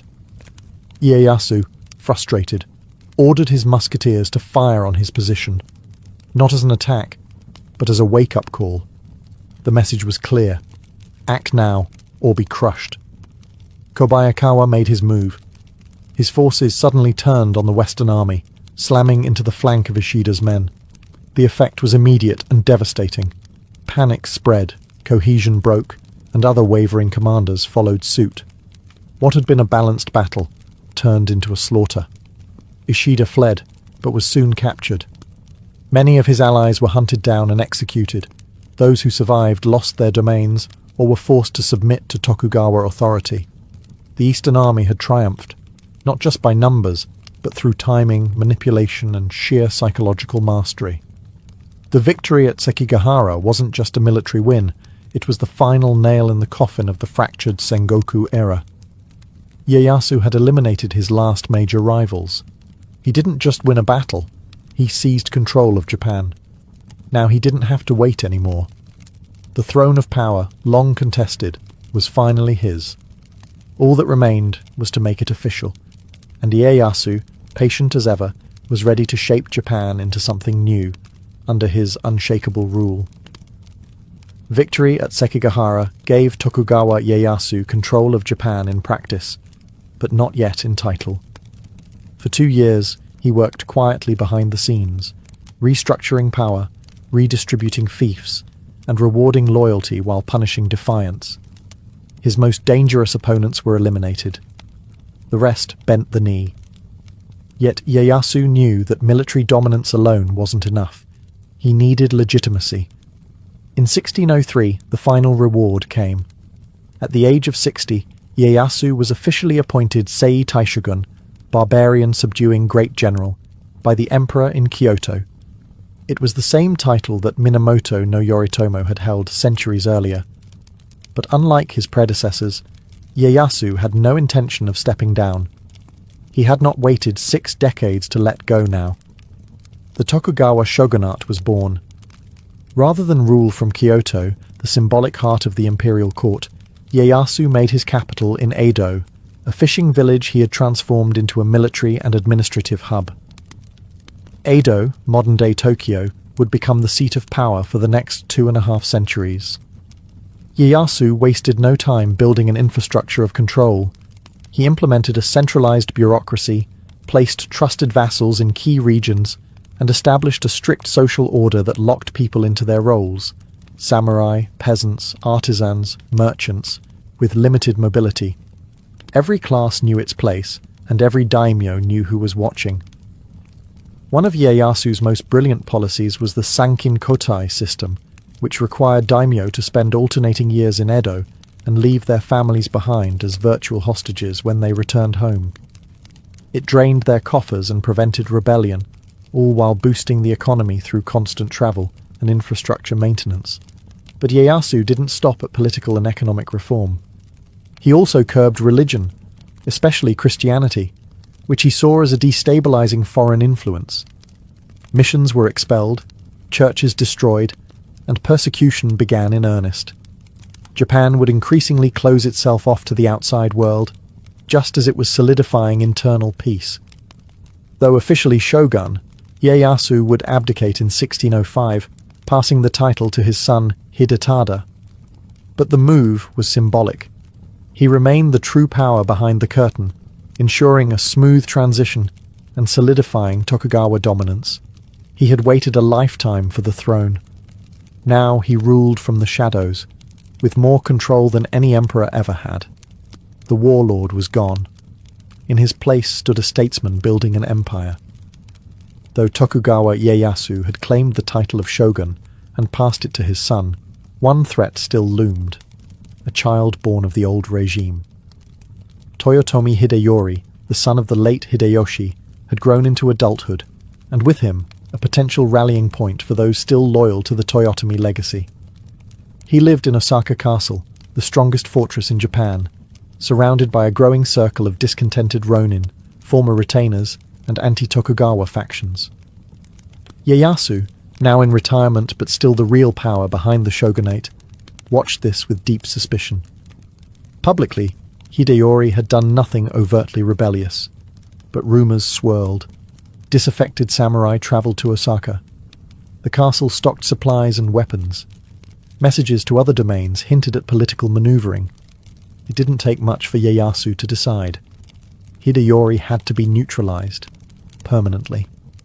In 1614, the Tokugawa mobilized an army of over 200,000 troops and surrounded Osaka in what became known as the Winter Campaign. Hideyori, urged by his mother Yodogimi, resisted fiercely. The defenders held, even inflicting damage on the shogunate's forces. Eventually, a peace treaty was brokered. Osaka's moats were to be filled in, and the threat, it seemed, was over. But Ieyasu wasn't finished. In 1615, he found a pretext to resume hostilities, claiming Hideyori had violated the truce by rebuilding defences. The summer campaign began, and this time there would be no truce. Tokugawa forces overwhelmed the castle's outer defences and battered the fortress with cannon fire. In the final battle, Toyotomi Hideyori and his mother committed suicide as Osaka Castle burned around them. The Toyotomi lineage, once dominant, was extinguished in flames. The last serious threat to Tokugawa authority was gone. With the siege's end, Ieyasu's unification of Japan was complete, not just militarily or politically, but symbolically. No more rival heirs, no more lingering loyalties to dead regimes. Just the Tokugawa, standing alone atop the ashes of the Sengoku world. He had outlived his enemies. He had outmaneuvered rivals. And he had buried the last child of chaos beneath the ruins of a fortress once thought impregnable. The lesson was clear. There would be no second act for civil war in Japan. Not while Tokugawa Ieyasu's system endured. In 1616, Tokugawa Ieyasu died at the age of 73, a remarkable age for a man who had survived decades of war, betrayal, and political gamesmanship. But his death didn't bring uncertainty. Quite the opposite. Ieyasu had engineered one of the most stable regimes in Japanese history, and when he passed, the system he built continued to function like a well-oiled machine. His son, Hidetada, had already succeeded him as shogun, and his grandson Iemitsu was being groomed to follow. Unlike the fragile lines of the Minamoto or Ashikaga before him, Ieyasu ensured that the Tokugawa dynasty would survive through institutions, not just personalities. Power wasn't passed with swords anymore. It was passed with rules, alliances, and legacy. Ieyasu's body was buried at Kunozan Toshogu, but later reinterred at Nikko, where he was deified as Tosho Daigongan, the great incarnation of the light of the East. A sprawling, ornate shrine was erected in his honor, becoming one of the most sacred places in all of Japan. He wasn't just remembered as a shogun, he became a god, a symbol of order, longevity, and iron discipline. Under his successors, Japan entered the Edo period, a span of over 250 years of relative peace and stability. Foreign influence was sharply limited. Christianity was outlawed. The country was effectively sealed off in the policy of sakoku, or national isolation. Trade was restricted. Social classes were frozen in place. It was not freedom, but it was peace. The samurai, once fierce warriors, became bureaucrats and administrators. Cities grew, agriculture thrived, and a unique culture of literature, ukiyo-e art, kabuki theatre, and strict etiquette blossomed. Ieyasu had turned a fractured, war-torn nation into a hierarchical, centralized state with a firm grip on every aspect of society. And yet, his greatest legacy may not be the empire he built, but the lesson he taught. Patience wins empires. While Nobunaga ruled with fire and Hideyoshi ruled with charisma, Ieyasu ruled with strategy. He didn't rush, he didn't gamble. He waited, watched, and when the moment came, he struck,